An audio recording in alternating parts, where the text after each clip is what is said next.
Going to do a video on Linville Caverns, little cave system in western North Carolina, up in the mountains near Blue Ridge Parkway. And we got this beautiful creek running through here. So let's jump down in there. All right, here's your walkway down in from the back of the building, guys.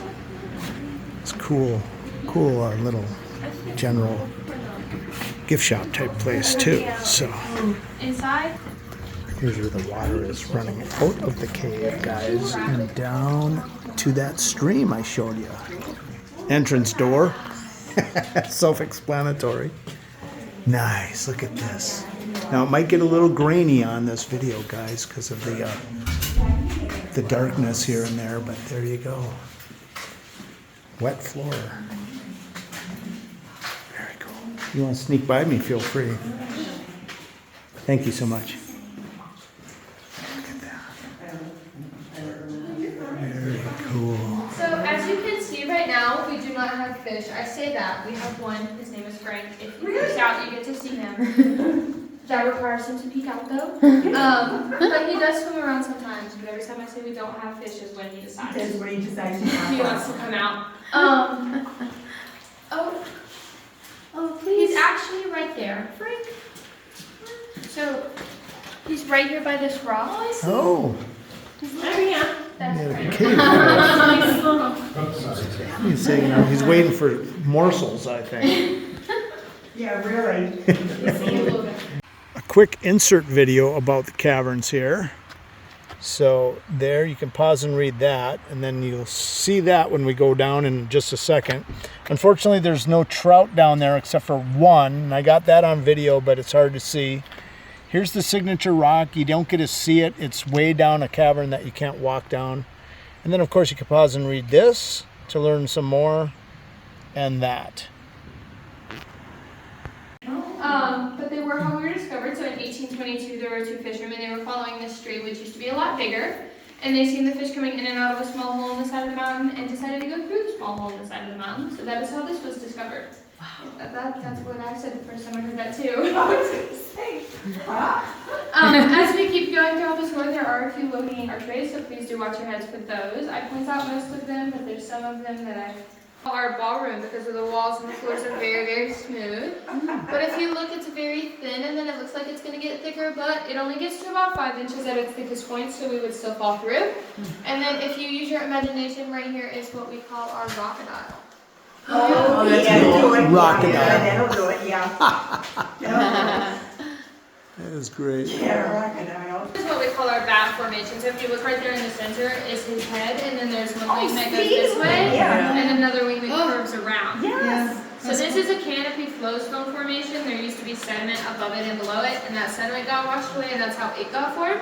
But if you can see the points of it, where the water is continuing to drip, it's continuing to form. Well, yeah. Cool.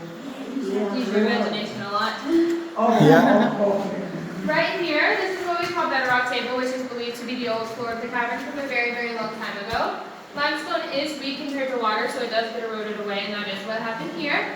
As you can see on the top, it is pretty flat, which is one, where the name comes from, and two, why we believe that it used to be the floor of the cavern. Right here, we have a stalactite. The way it is formed is by the water dripping. You can see that there's some water built up on the point right there that will fall. But that's how it's continuing to form. And then we have what I like to call its eternal twin right up here, which is a stalagmite, which is formed and continuing to form by the water dripping onto the point of it. And then if you look right here, these random squiggles, that is what we call cave bacon.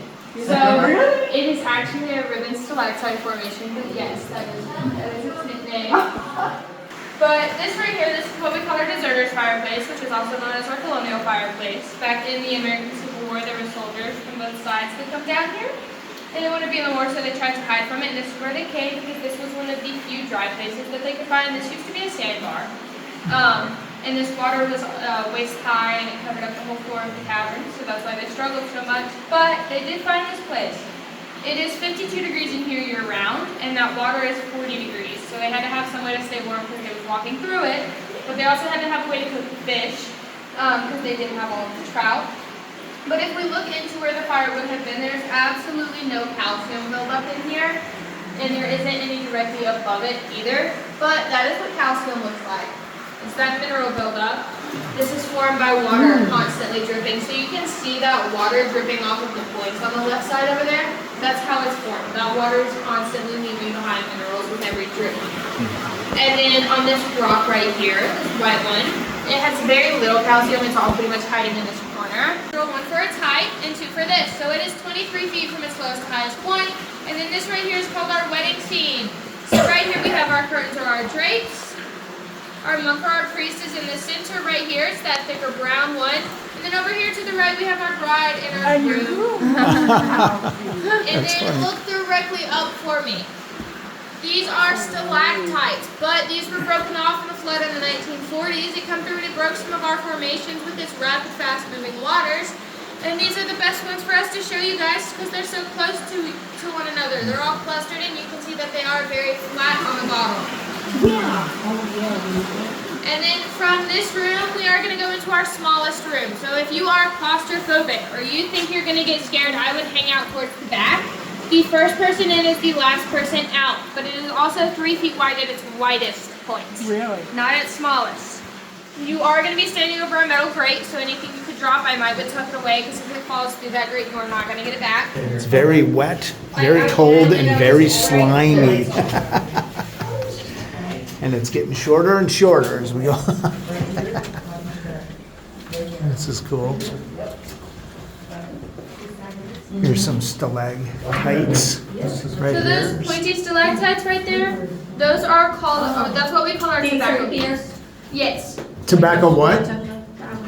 That's okay. Tobacco leaf stalactites. Oh, Trout. I didn't think you would make it, I would have told you, but I promise you I knew you would have. Look, that water's stagnant down there. It's not going anywhere. That's the end of it. Wow, it looks like it goes pretty deep down into that water too. But it's stagnant. Look at it. That's the end. Yeah. Cool. This is our bottomless pool. This is that third floor I was telling you about. Back in the 1930s, there were two workers that dropped a weighted metal cable down there. It was 250 feet long and it never hit the bottom. Wow. And then in 2005, a scuba diver wanted to try and explore, but he could only get about 40 feet down and then it got too tight. So we have no clue how far down this goes. We just know that it is more than 250 feet. And that is water below you. There is no glass in between you and that water. Wow. We're back to that crossroads now, guys, and we're heading up that other way. But you can see that the water, well, you can't see, but you can hear that the water is really running through this area, really heavy duty. Very cool.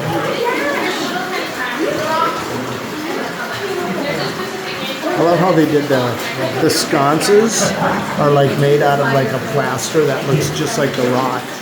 So they did a good job with that. So that was just an inch too. So See that sconce right there? This is the top of the volcano, and then all of the lava. Oh yeah, look at that. Yeah. It's like a volcano. It is a flowstone Yeah. formation, so it is pretty fitting. So. Now, we do not have any precious gemstones, meaning we do not have any gold, rubies, or diamonds, but what we do have is a semi-precious gemstone, which is called carnelian.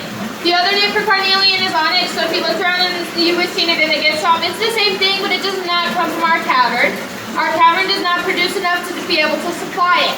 So with that being said, we are federally protected because this right here is all we have, and we have the little tiniest vein around the corner. But if somebody did try and come in and take this away, it would only take about a day, and then all we would have left is this gray rock that's over here to our side. This is called shady dolomite. This is the mother rock of our cavern, and it makes up 80% of our cavern. It is limestone. Now, the fun thing about carnelian is if I hold my flashlight up to it, it goes translucent. This is the iron oxide and the oxygen trapped in the formation that allows it to be this burnt amber color. And then over here to the side of it, we have another buildup of calcium, but instead of this one laying flat against the wall, it's over top of a formation, so that's why it looks a little bit different than what you've seen before. But this is what we call our meat market. So right here, this is the bacon. Oh, yes. I get it. I get it. Up above that, we have our fish. These are ribbon stalactites. Yes. Over on this side is our ham, the one with the green on the bottom of it. Yeah. We have our pickled pig ear right here. Yep. Our chicken liver and our pickled pig foot right there. That's good. That's right. Okay, so this room holds our oldest and largest formations in it. This one right here is our oldest and largest stalactite. It's what we call our guess what rock, because everyone guesses what it's supposed to be. Most commonly it's a pickle. Yeah. Oh, I see it. Now I look at it. I'm in tradition. Yeah. This one is our oldest and largest flowstone in the cavern. It's what we call Frozen Niagara after the waterfall. And then the green color that you're seeing on these is not supposed to be here. It is algae. The lights in our caverns cause moss and algae to grow, so that is why they are the color that they are, but they are still really pretty. Oh, they are. Right here we have a new mineral called manganese, also known as magnesium. And then we have the tiniest little strain of our carnelian. And then it's right there as well, but that is it. She's like way up there. I can't hear. That looks like the difference.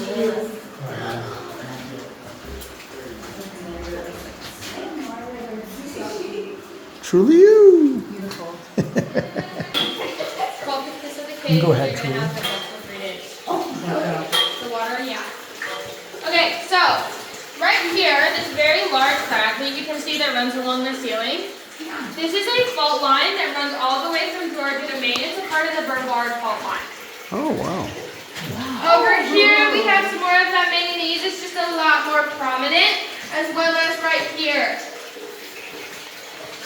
And then as you make your way up the stairs, it's going to be on your left side. That's what you're going to be looking at. I'll try and point everything out to everybody. Okay. So this whole formation is called a drip pool. There's this rock that kind of looks like hamburger meat. That is called cave coral. It is also right there. It's just called an algae. There's this rock that kind of looks like a snake. This is called rimstone. Think of it like the rim of a cup it's holding in water. There's a stalactite right here and a stalagmite right there. When those come together, it creates something called a column or a pillar. That's what this is right here. Another example is hiding up here. Oh, wow. It can't get any taller. It can only get wider, so that's what it's doing right here. Now, there's some more of that manganese hiding in there, but we also have another new mineral, which is hiding up here. This is going to be our only strain of cobalt in the cavern. Right here. Oh, gotcha. But if I put my flashlight on it too much, it changes the Oh, color of that's it. all right. And then we have our iron oxide and our calcium that runs back and forth right here as well. And then as you're going down the stairs, if you'll stop at the top of them, you'll see another new mineral. It's going to be a dark green if you look straight forward. That is called zinc. And then you'll just go that way. Here's one Sorry. right here. No, we Just coming together. Okay, gotcha. But I thought maybe it just new. End up looking like that guy. No, I feel like I should clarify that now. It's the dragon's mouth. It's right here. Right there. Well, everybody else probably. Here's where the Now, stream comes in, guys. Somewhere. what line? The water is coming in from where? Oh, yes. This is a part of the Catawba River. It's coming from the other side of the mountain, but we can't get Okay. out of it. So this right here, this is what we call our signature pool. Thomas Edison sent people back here to try and find a mineral to help with the light bulb. However, we did not have that mineral, so they did not get to get it from our cavern.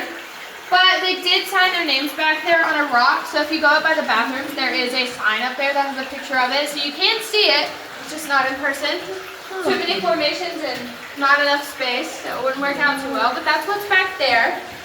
Here's some of the concrete walls that they built up to protect, and they did a really good job putting a floor in where it's all rough, so you don't slip as easy. So, all right, we're gonna end the video right here on that cool cliff up there. Look at that. So there's a ton of this up here in the mountains of western North Carolina, up by the Blue Ridge Mountain Parkway and so on and so forth. We're north of Asheville, by the way, guys. Thanks so much for watching. Please hit like and subscribe. Check out another video right there. Check out our channel over here. We have over 3,000 videos now, I think, with travel, animals, tiny houses, RVs, alternative living, all kinds of fun stuff. So thanks for watching. We'll see you on the next one.